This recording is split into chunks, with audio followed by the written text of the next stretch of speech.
Football is back, and fans couldn't be happier. The Super Bowl champion Rams just wrapped up their first week of OTAs. Sean McVays said the champs are not defending anything. It's a new season, and they're trying to be the best version of the 2022 Rams they can be. Still, it's been fun for him enjoying the spoils of victory, including his appearance in a recent ad for the new movie, Top Gun. When you want to be the best of the best, you got to go beyond the playbook. Top Gun is a big time deal, and it sounds like the new movie is going to be really fun, and so I was flattered, and they did a good job of making me look better than what I probably should have right there.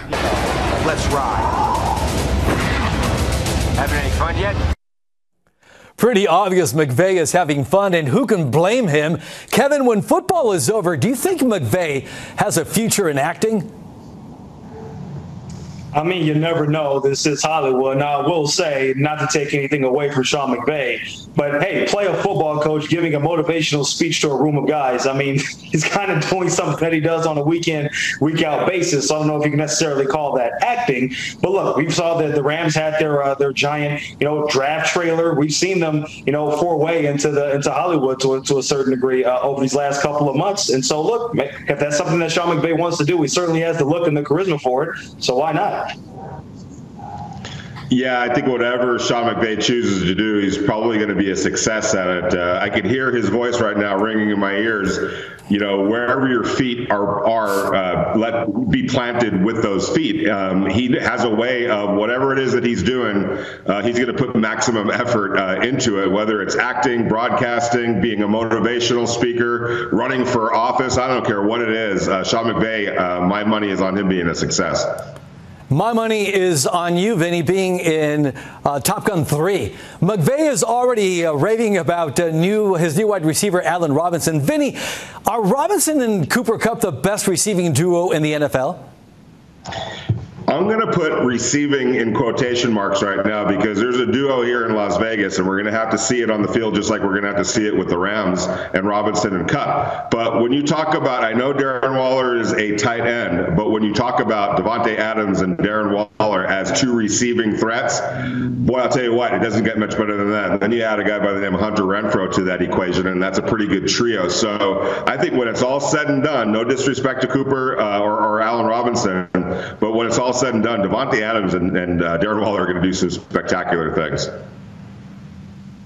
Yeah, Vinny, without Tyreek Hill in the AFC West anymore being traded down to Miami, you can't use him and Travis Kelce. I know Kelce's more of a tight end, but he's essentially a receiver at this point. But to answer your question, Mario, I think they're definitely up there. Cooper Kupp, obviously an historic season last year, and Allen Robinson, when healthy, is a phenomenal player, takes over for Robert Woods. And look, who knows, maybe they even get Odell Beckham Jr. back in the mix once he's healthy again. All right, they're no longer an afterthought. Chargers also have a lot to be excited about. Kahlil Mack putting on the powder blue for the first time. So opposing offenses will have plenty to worry about. And how about Justin Herbert? He put on nearly 10 pounds of muscle, weighing in at 245 pounds, and he's all smiles about it. Herbert getting after it as he prepares for his third season in the league. Vinny, your thoughts on a bulked up Justin Herbert, who is the early frontrunner for league MVP?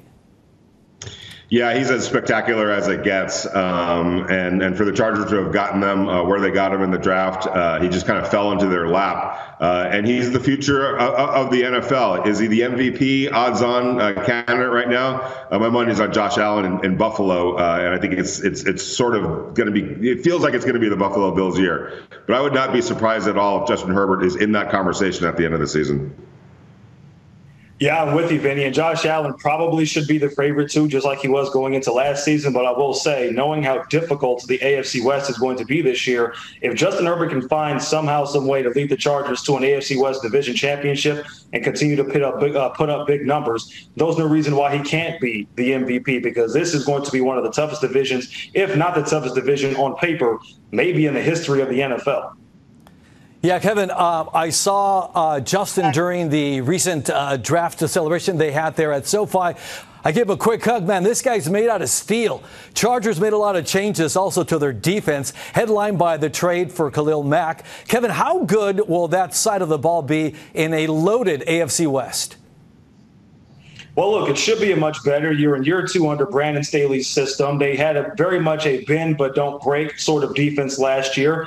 I do feel having some fortifying the front with Kahlil Mack up there with Joey Bosa would definitely help. Sebastian Joseph-Day, I thought, was an underrated signing, someone that was with Brandon Staley with the Rams that'll help shore up the run defense a little bit. And don't forget J.C. Jackson, one of the best young defensive backs in the NFL. They signed him to fortify the defensive backfield as well. This defense, if they stay healthy, which is always an if, especially with guys like Bosa and Derwin James, if they can stay healthy, should be one of the top units in the AFC for sure.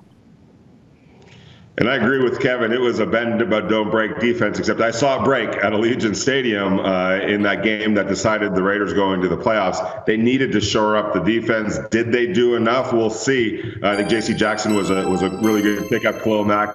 And I love Sebastian Joseph-Day. So it feels like they're getting the right pieces for Brandon Staley's defense. Now it's got to transfer on the grass, because what happened last year is not going to get it done this year, especially in a much more loaded AFC West.